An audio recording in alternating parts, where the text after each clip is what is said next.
ही रहे।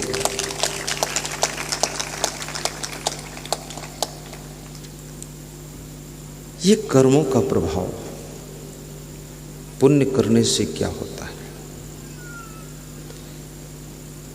हमारे हिंदुस्तान में भीख बहुत लोग मांगते हैं और भिखारियों में संख्या आपको मिलेगी तो हिंदू भिखारी मिलेगा और मुस्लिम भिखारी मिलेगा, लेकिन सिख समाज का कोई बंदा भिखारी नहीं मिलेगा। क्यों नहीं मिलेगा? क्या कारण है? क्योंकि सिख समाज बहुत दानी होता है। ऐसा कोई सिख समाज का घर नहीं है, फार्म हाउस नहीं है, जहाँ से अन्नदान गुरुद्वारे में लंगर की सेवा के लिए जाता ना हो। 1 कुंटल, 2 कुंटल, 5 कुंटल जमीन के हिसाब से, जिसके पास कितने एकड़ जमीन है उस हिसाब से वो बेचते हैं वहाँ। और किसी गुरुद्वारे में चले जाइए, वहाँ सबसे पहले आपको चाय मिलेगी और उसके बाद आपको लंगर छकने को मिलेगा। निःशुल्क दाल, चावल, सब्जी, रोटी और छोले आदि खाने को मिलेंगे। खीर भी मिल जाती है कभी कभी। देने वाले लोग कभी भिखारी नहीं होते हैं, खिलाने वाले लोग कभी भूखों नहीं मरते हैं, दूसरों को सहारा देने वाले लोग बेसहारा नहीं होते हैं। और याद रखना, अपनी रोटी बांट कर दूसरों को खिला देने वाले लोग हमेशा वे राजा ही बनते हैं, महान बनते हैं, धनवान बनते हैं।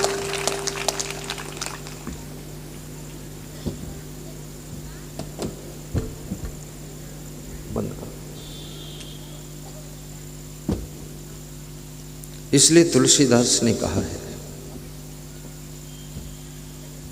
कि परहित सरिस धर्म नहीं भाई।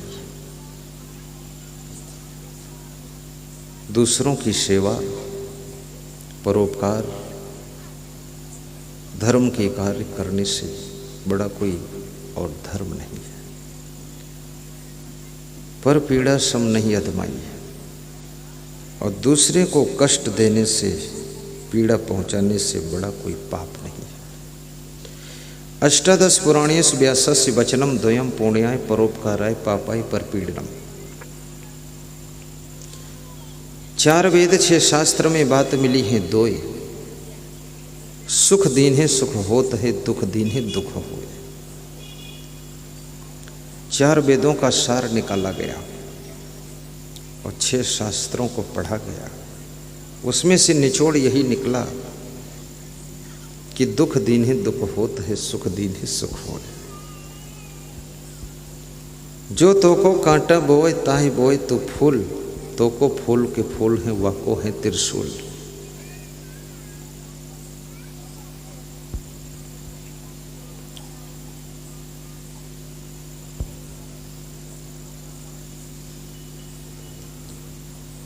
परोपकार बहुत बड़ा धर्म है।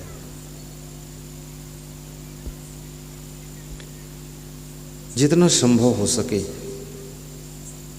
अपने शरीर से भी सेवा के कार्य कीजिए। शरीर के द्वारा कमाई हुए धन को भी सेवा में लगाइए। अपना पेट तो पशु पक्षी कीड़े मकोड़े भी भर लेते हैं। अपना पेट भर लेना ये मनुष्यता नहीं है। दूसरों के पेट का भी ख्याल करना, इसका नाम मानवता है। हर व्यक्ति को साल में कुछ न कुछ अन्नदान करना चाहिए। गर्मी के महीनों में शरबत भी पिलाना चाहिए। बचपन में मैं देखता था गांव में हर परिवार की ओर से कुंवारी कन्याओं को खीर पूड़ी खिलाई जाती थी। अब धीरे धीरे वो भी परंपरा खत्म हो रही है। कुंवारी कन्याओं का सम्मान किया जाता था।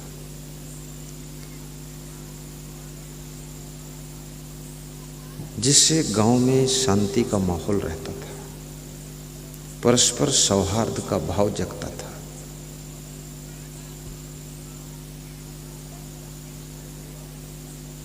जिन प्रेम कियो तिन्हीं प्रभु पायो।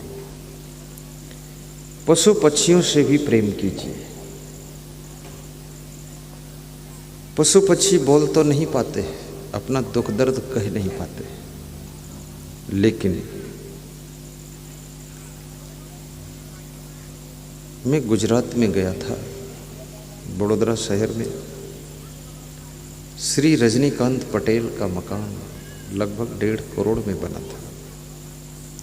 तो उनके यहाँ कुछ घोंसला टंगे हुए थे 1.5 करोड़ के मकान में। तो मैंने कहा ये चिड़िया ने घोंसला बनाया है कि आप रेडीमेड लाए हैं? तो उन्होंने कहा ये शहर है, यहाँ चिड़िया तिनका ढूंढे कहाँ पाएगी, इसलिए मैं रेडीमेड घोंसला यहाँ लगा दिया हूँ 5-6, ताकि चिड़िया आए तो डायरेक्ट रहे, उसका घर बना दिया। तो उनका बेटा बोला कि हमारे पापा बहुत दयालु हैं, परोपकारी हैं, कि पानी बरसेगा तो चिड़िया कहाँ बैठेगी, तो कम से कम 5-6 चिड़ियों का इंतजाम कर देता। भवन इतना अच्छा है, कीमती भवन है, कीमती फर्श है, कीमती दरवाजे हैं। तो मैंने कहा रजनी भाई, ये जो चिड़ियों की सेवा करते हो, इन पर तुम ध्यान रखते हो, इससे क्या फ़ायदा हुआ? बोले इसी से बहुत बड़ा फ़ायदा हुआ है। बोले सेवा से सब फायदा ही फायदा है। तो उन्होंने बताया मैं देना बैंक में कैशियर था, देना बैंक है। बोले बार बार अल्टीमेटम आता था कि बैंक बंद होने वाली, बैंक बंद होने वाली है, तो मैं डर जाता था, लेकिन चिड़ियों के घोंसले लगाकर सेवा जरूर करता था और भंडारा करता रहता था, आप जैसे संतों की भी सेवा करता था। तो मैंने कहा कि फिर क्या हुआ? बोले फिर मैंने नौकरी छोड़ दी अपनी खुशी से। देना बैंक तो अभी भी बंद नहीं हुई, पर मैंने बंद कर दिया नौकरी, कि रोज रोज भय लगता है, कुछ और काम करेंगे। बोले ये चिड़ियों की सेवा से, संतों की सेवा से, भंडारा करने से, गांव में एक मंदिर बन रहा था, उस मंदिर को भी मैंने बनाया है, पूरा जो भी लगा 10-5 लाख। बोले ये सब करने से रिजल्ट क्या आया गुरुदेव? मैं बिजनेस में आ गया। आज मेरे पास में बड़ोदरा शहर में 8 मकान हैं, 8-10 गाड़ियां हैं, और जो भी अहमदाबाद से लेकर के बड़ोदरा तक, बड़ोदरा से लेकर के सूरत तक 4 लेन के बीच में फूल लगते हैं, उसका पूरा ठेकेदार कॉन्ट्रैक्टर मैं हूँ। और बहुत बड़ा मेरा बिजनेस हो गया है, शायद इन चिड़ियों की दुआओं से, संतों के आशीर्वाद से, और मंदिर बनाया हूँ उसमें पूजा करने वालों के शुभकामनाओं से मेरी इतनी उन्नति हुई है। इसलिए दूसरों की सेवा करना चाहिए। लेकिन दूसरे वही लोग भी हैं समाज में जो चिड़ियों को ही खा जाते हैं। कितने लोग ऐसे भी हैं जो मछलियों को आटे की गोलियां खिलाते हैं। मछलियों पर भी उनका ध्यान है, करुणा है कि इनको भी आटे की गोली खिला दूं। नदी के किनारे बैठ करके गोली छोड़ते हैं और मछलियां आकर खाती हैं, फुदकती हैं, क्रीड़ा करती हैं, उसको देखकर खुश होते हैं। लेकिन दूसरे ऐसे लोग भी हैं समाज में जो मछलियों को आटे की गोलियां तो नहीं खिलाते हैं, लेकिन उन मछलियों को पकड़कर ही खा जाते हैं। एक व्यक्ति वो है जो मछलियों को खिलाता है और दूसरा वो है जो मछलियों को ही खा जाता है। कितना बड़ा अंतर हो गया है। एक व्यक्ति कहता है गाय हमारी माता है और गाय की सेवा करता, गाय की आरती करता है। दूसरा व्यक्ति ऐसा है, वो कहता गाय तुम्हारी माता है और जन्म जन्म से मैं इसको खाता हूँ, वो उसको खा जाता है। और जीव घात नहीं कीजिए बहुर ले तो वही कान, और बदला कबहु न छूटी है चाहे कोट हीरा देव दान।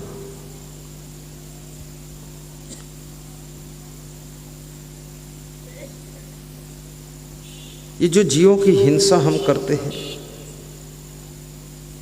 इसका बदला हमको देना पड़ता है। कैसे देना पड़ता है? जब कृष्ण भगवान पेड़ के नीचे बैठे हुए थे, उनके पैर में कहते हैं कि पद्म का निशान था, जिसके पैर के तलवे में पद्म का निशान हो, वो बहुत महान, भगवान, प्रतिभावान, प्रभावशाली होता है। कितने लोगों के पैर में तो कोई निशान ही नहीं है, पद्म उद्म कुछ नहीं, पद्म रेखा भी नहीं और कितने हाथों में भी कोई भाग्य रेखा भी नहीं। पर याद रखना, तुम्हारे हाथ में भाग्य रेखा हो ना हो, पर तुम अगर कठोर परिश्रम करोगे, सुंदर स्वभाव बनाओगे, मधुर वाणी बोलोगे,